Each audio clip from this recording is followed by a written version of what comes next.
G. Williams shook his head. Jazz, I can't do it that way. Have to put all of my manpower on the most imminent threat. He held up a hand to stop Jazz before he could interrupt. How would you feel if your wife was the next victim and she got killed, and then you found out that the cops hadn't put all their efforts into protecting her? Good point. What about the feds? You have to be getting them involved, right? G. Williams snorted. Not yet, just yet. Still putting together the VICAP report. Quickly, before Jazz could jump in, he added, That thing's 13 pages long, Jazz. 180-some questions to answer, and it ain't worth doing if we don't do it right. And right now, there's nothing convincing. Right now, it's just a pattern. But there's no M.O., no signature that's common. The pattern is the signature. Jazz was up and out of his chair.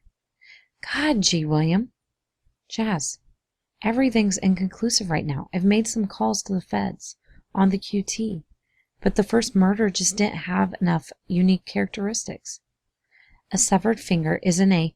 Hey, guys? They broke off and looked down at Howie, who lay exhausted and weary between them. You guys are totally harshing the killer buzz I've been working on.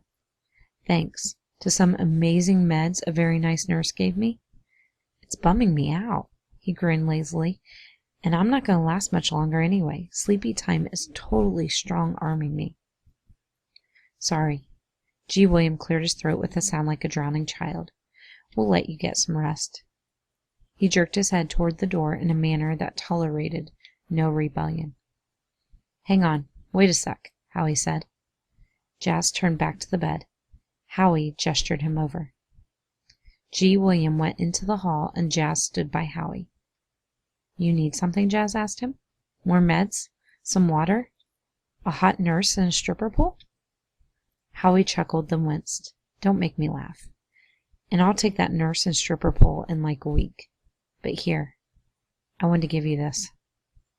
He fumbled with the nightstand drawer for a moment, then handed his cell phone over to Jazz. I'm not going to need it for a little while, so you might as well have it. Thanks. Jazz stared at the thing. But, Howie gripped Jazz's wrist with all his strength, which wasn't much. It was like a baby's clutch, if a baby had had Howie's absurdly long fingers. Still, the fact that Howie made the effort and the urgency in his eyes corralled Jazz's attention.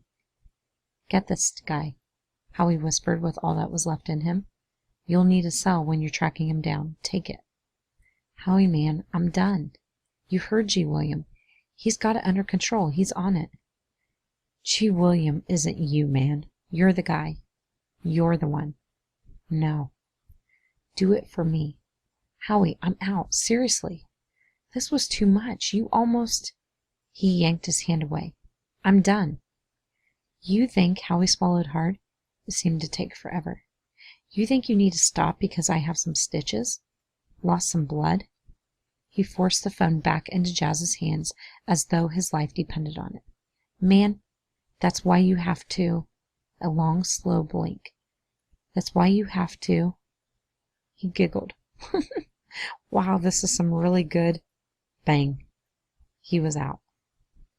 Jazz took a deep breath, patted his best friend's hand, tucked the cell phone into his pocket, and left.